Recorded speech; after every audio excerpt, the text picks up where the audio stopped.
Halo guys, selamat datang kembali di video tentang kasus hukum, pembahasan hukum, dan solusi hukumnya. Oke, sekarang kita akan membahas mengenai kasus hukum tentang klausula arbitrase. Bagaimana dengan penjelasannya? Simak video ini sampai dengan selesai untuk mendapatkan jawaban mengenai apa itu klausula arbitrase. Oke, kita akan langsung ke peristiwanya ya. Pada hari ini, Sari kedatangan tamu bernama Odi. Tujuan kedatangannya adalah untuk berkonsultasi tentang permasalahan hukum yang dihadapinya, sekaligus Odi meminta Sari untuk membahas gugatan yang akan diajukan ke pengadilan negeri. Odi bercerita kepada Sari bahwasanya Odi akan mengajukan gugatan kepada suatu badan hukum. Dalam hal ini Odi akan menggugat Link karena kedudukan Link adalah sebagai direktur PT Triple Z, seperti itu. Kemudian adapun isi gugatan yang telah Odi buat, di dalam gugatannya menjelaskan mengenai yang pertama, Odi adalah pemilik lahan perkebunan. Yang kedua, Link adalah direktur perusahaan berbadan hukum dengan nama PT Triple Z yang bergerak di bidang perkebunan kelapa sawit yang bekerja sama dengan masyarakat pemilik lahan. Kemudian pada isi gugatan tersebut, Odi juga menjelaskan bahwasanya Odi dan Link membuat perjanjian kerjasama dalam rangka pengelolaan proyek perkebunan kelapa sawit dengan pola pembagian hasil usaha di mana perjanjian tersebut sudah dinotarialkan. Kemudian yang keempat, bahwa pada awal mulanya kerjasama Odi dan Link berjalan dengan baik. Mereka saling memenuhi kewajibannya sehingga kebun kelapa sawit menghasilkan panen. Kemudian klausula yang kelima pada gugatan tersebut menjelaskan bahwa setelah beberapa waktu Link pun melakukan perbuatan ingkar janji dengan cara tidak menepati perjanjian kerjasama, yakni memberi hasil panen kepada Odi sebesar 25% dari hasil usaha bersih yang didapat dari penjualan produksi tandan buah segar. Kemudian yang keenam, bahwa dengan tidak dilakukannya penyerahan hasil panen oleh Link kepada Odi sebesar 25% dari hasil usaha bersih yang didapat dari penjualan produksi, maka sudah dengan jelas Link selaku direktur PT Triple Z telah melakukan suatu perbuatan ingkar janji atau wan prestasi karena tidak melaksanakan kewajiban sebagaimana tersebut pada perjanjian kerjasama. Kemudian pada klausula yang ketujuh, atas hal tersebut Odi sudah berusaha melakukan musyawarah kepada Link selaku tergugat guna menyelesaikan masalah yang ada antara Odi dengan Link. Namun upaya musyawarah sebagaimana dimaksud tidak menemukan titik temu atau tidak ada perdamaian seperti itu.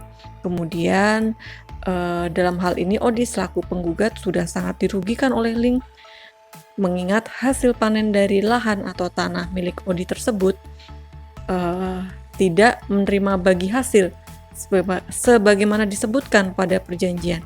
Akan tetapi sikap Link selaku tergugat malah menunjukkan seolah ingin menguasai kebun milik Odi tanpa memenuhi kewajiban sebagaimana yang telah disyaratkan dalam perjanjian.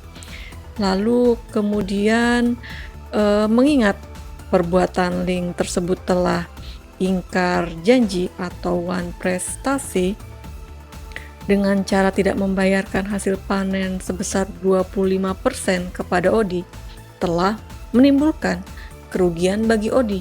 Adapun total nilai kerugian yang diderita Odi adalah sebesar 100 juta rupiah. Oke, kurang lebihnya seperti itu ya contoh gugatan yang akan diajukan Odi yang ditujukan kepada Link selaku direktur PT Triple Z. Nah, untuk kalian jika merasa biaya advokat terlalu tinggi, kalian bisa mengajukan gugatan sendiri. Akan tetapi ada hal-hal yang perlu kalian ketahui dalam hal pembuatan gugatan. Nah, khusus untuk video ini banyak membahas mengenai klausula arbitrase. Jika kalian ingin tahu lebih banyak tentang hal-hal yang harus diperhatikan pada gugatan, kalian bisa klik di playlist Perdata. Di situ banyak tips dalam pembuatan gugatan. Untuk link ada di deskripsi ya. Dan jangan lupa klik like dan subscribe agar channel ini lebih berkembang lagi dan kalian tidak sendirian dalam menghadapi permasalahan hukum. Pembahasan selanjutnya adalah mengenai alat bukti. Nah, ini ya guys, yang perlu diperhatikan dalam membuat gugatan adalah mengenai perjanjian yang telah kalian buat antara para pihak. Apa itu maksudnya ya? Jadi, setelah Sari melihat kembali alat bukti yang dimiliki Odi, ternyata pada klausula perjanjiannya memuat klausula arbitrase. Nih ya, Sari tunjukkan kepada kalian. Jadi, pada klausulanya memuat mengenai perselisihan yang timbul sehubungan dengan pelaksanaan perjanjian akan diselesaikan oleh para pihak dalam perjanjian ini secara musyawarah. Kemudian pada perjanjian tersebut juga menjelaskan apabila tidak dapat diselesaikan secara musyawarah dan atau damai, maka penyelesaian perselisihan akan diputus di Badan Arbitrase Nasional Indonesia. Nah, dari klausula perjanjian yang telah Sari informasikan menunjukkan jika kalian para pihak yang terikat pada perjanjian tersebut dan jika mengalami perselisihan tidak ada kata damai, maka penyelesaiannya adalah di Badan Arbitrase, bukan mengajukan gugatan ke pengadilan negeri ya, seperti yang akan dilakukan Odi, dikarenakan berdasarkan pada ketentuan hukum yaitu sebagaimana tersebut pada Undang-Undang Nomor 30 Tahun 1999 tentang arbitrase dan alternatif penyelesaian sengketa. Di dalamnya menyebutkan pada pasal 3 menjelaskan tentang bahwasanya pengadilan negeri tidak berwenang untuk mengadili sengketa para pihak yang telah terikat dalam perjanjian arbitrase. Kemudian pada pasal 11 ayat 1 dan ayat 2 di dalamnya menyebutkan bahwa adanya suatu perjanjian arbitrase tertulis meniadakan hak para pihak untuk mengajukan penyelesaian sengketa atau beda pendapat yang termuat dalam perjanjiannya ke pengadilan negeri.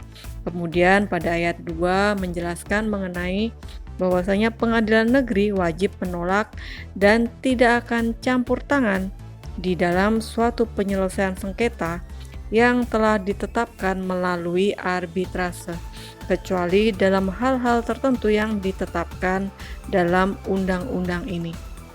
Nah guys, yang perlu kalian perhatikan juga dalam membuat gugatan, mungkin benar kalian secara alat bukti sudah kuat ya, akan tetapi kalian juga perlu memperhatikan isi klausula dari alat bukti tersebut. Dan intinya, kembali lagi kepada kalian yang merasa dirugikan jika kalian mengalami hal-hal seperti yang diceritakan di video ini, keputusan di tangan kalian ya, akan tetap mengajukan gugatan ke pengadilan negeri atau tidak.